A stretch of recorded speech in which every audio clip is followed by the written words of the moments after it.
नमस्कार, मैं हूं मृत्युंजय कुमार झा और कमोडिटी सुपरफास्ट में आपका स्वागत है। सबसे पहले आपको बताते हैं कि इस वक्त की 5 महत्वपूर्ण खबरें कमोडिटी मार्केट की कौन कौन सी हैं। पहली खबर है गोल्ड और सिल्वर, जहां पर एक बार फिर से तेजी का माहौल बनता हुआ दिख रहा है और इस वक्त एमसीएक्स पर गोल्ड में करीब 170 रुपए की तेजी है। 49,500 रुपए के ऊपर है गोल्ड और चांदी का भाव भी 66,000 के आसपास ट्रेड कर रहा है। करीब 600 रुपए की मजबूती चांदी में भी दिख रही है।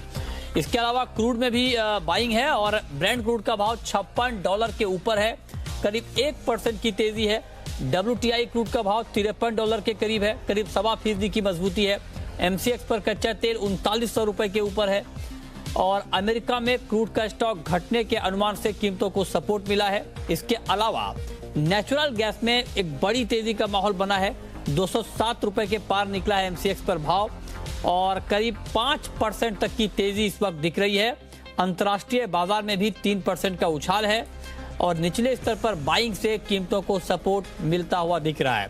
मेटल मार्केट में भी तेजी है। बेस मेटल में चौतरफा तेजी का माहौल बना है। कॉपर, जिंक, लेड, निकल, ये सारे के सारे काउंटर हरे निशान में ट्रेड कर रहे हैं।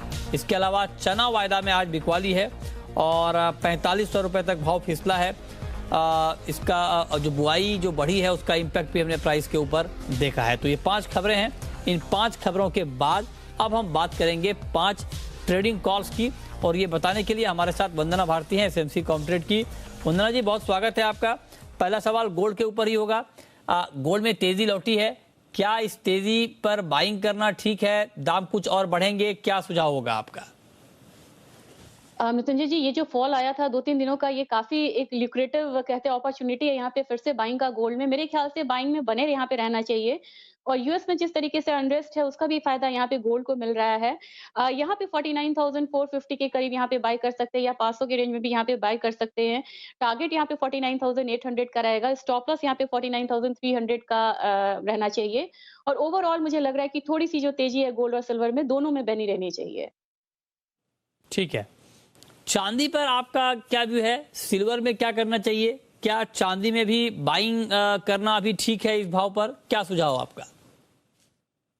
मृत्युंजय जी, गोल्ड में बाउंस बैक है यहाँ पे और आपको बेस मेटल्स में भी यहाँ पे बाउंस बैक है। दो तरफा एक फायदा जो है दोनों तरफ का ये मिल रहा है चांदी को, तो मेरे ख्याल से यहाँ पे भी बाइंग में बने रहना चाहिए। 65,850 के करीब, 900 के करीब यहाँ पे बाइंग कर सकते हैं। ओवरऑल मुझे लग रहा है ये जो तेजी है यहाँ पे थोड़ा मैं रिवाइज भी करना चाहूंगी। 66,300 का टारगेट मैंने दिया है। मुझे लग रहा है कि 66,500 600 तक भी प्राइसेस यहाँ जा सकते हैं और स्टॉप लॉस यहाँ पे लगाना होगा 65,650 का। तो मेरे ख्याल से दोनों में ही बाइंग करके यहाँ पे चलना चाहिए। ठीक है, नेचुरल गैस में वंदना जी बड़ी तेजी आई है। क्या ये तेजी आपको टिकाऊ लग रही है? क्या इस लेवल पे खरीदना चाहिए या अभी बाइंग करना रिस्की होगा? क्या सुझाव आपका एनजी के ऊपर? मृत्युंजय जी, एनजी की जो चाल होती है वो बहुत कुछ सिल्वर की तरह यहाँ पे दिखती है मार्केट में। तो मुझे लग रहा है अपसाइड है, लेकिन अपसाइड पे स्टेबिलिटी जो है ये क्वेश्चन मार्क होता है सिल्वर में भी और नेचुरल गैस में भी। तो मेरे ख्याल से बाइंग करके यहाँ पे चलना चाहिए। मुझे लग रहा है 208 रुपए पे बाइंग करना चाहिए, 217 का टारगेट रखना चाहिए। स्टॉप लॉस यहाँ पे 203 तक का भी लगा के चल सकते हैं। लेकिन ये भी सुझाव साथ में ये रहेगा कि जब 217 आए तो क्विक प्रॉफिट बुकिंग करें, मार्केट से निकले, मार्केट को ये जो पोजीशन है उसको बहुत दिनों तक होल्ड करके ना चले। ठीक है, ओके। जिंक में अभी बाइंग करना ठीक रहेगा क्या वंदना जी? मुझे लग रहा है मृत्युंजय जी कि एक स्मॉल जो बाउंस बैक है वो यहाँ पे देखने को मिल सकता है। 218 रुपए 50 पैसे पे यहाँ पे राय दूंगी खरीदने के लिए।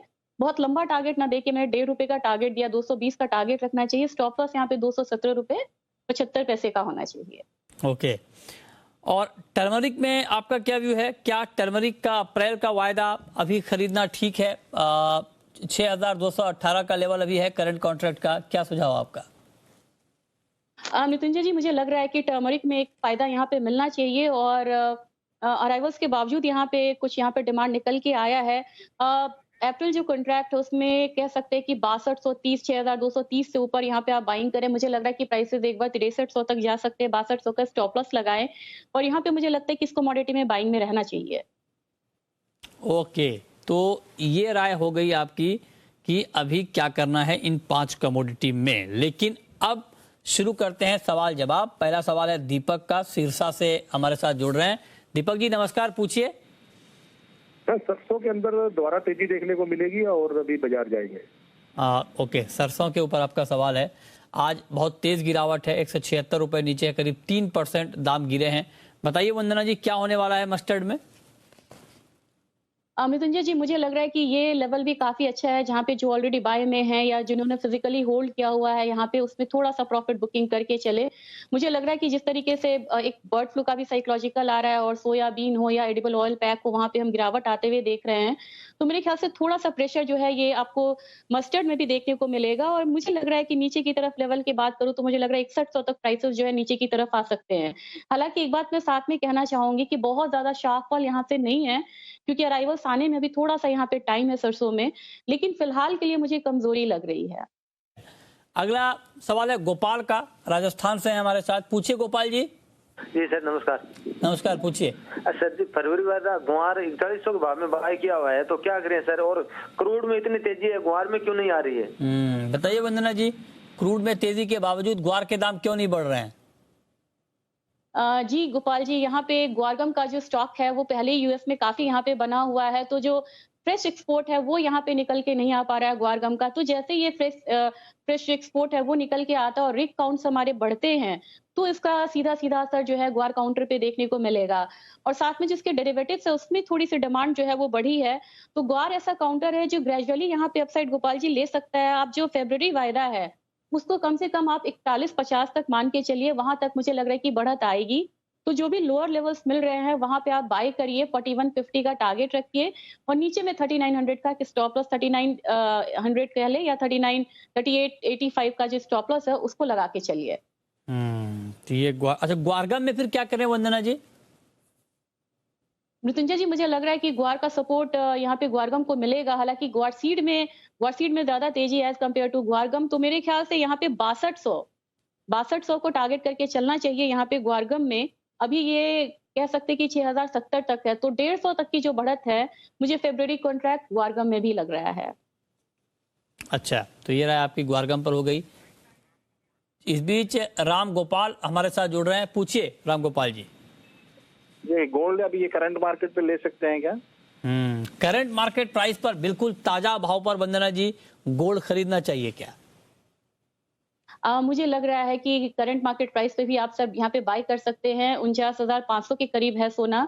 49,800 तक का टारगेट रखिए। स्टॉप लॉस यहाँ पे 49,375 या 350 तक का आप लगा के चलिए। और मुझे लग रहा है कि थोड़ी तेजी जो है यहाँ पे कंटिन्यू रह सकती है। रीजन भी है कि डॉलर इंडेक्स में थोड़ी सी यहाँ पे गिरावट है और यूएस में भी थोड़ी सी अनसर्टेनिटी है, तो दोनों का फायदा यहाँ पे गोल्ड को दोबारा मिल रहा है। ठीक है, अगला सवाल है राहुल चौधरी का, नागौर से। पूछिए चौधरी जी। सर जी, मेरे को कपास खली पे पूछना है कि ये कपास खली डाउन साइड कहाँ तक जा सकता है और कहाँ रुकेगा ये, कहाँ से खरीदना चाहिए इसको? कपास खली, ओके। कपास खली में बताइए वंदना जी बाइंग का लेवल क्या होगा?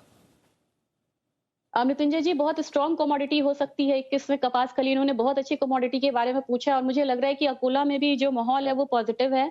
एक्सपोर्ट्स यहाँ पे बढ़ रहे हैं और मेरे ख्याल से अगर चाइना से एक्सपोर्ट्स पूरी तरह खुलता है तो यहाँ पे कपास खली में 21 में मैं बोल रही हूँ कि मुझे लग रहा है कि एक बार 2300-2400 तक के जो लेवल्स हैं ये आने वाले 1-1.5 महीने में हम देख सकते हैं। बाइंग जो रेट रहेगा वो करीब 1950 से 1975 रहेगा। फेब्रुअरी कॉन्ट्रैक्ट पे थोड़ा करेक्ट होने दे तो खरीदे।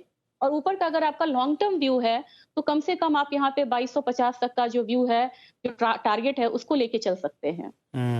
तो ये रहा आपकी कॉटन सीड ऑयल केक के ऊपर फरवरी का वायदा 2038 के आसपास ट्रेड कर रहा है।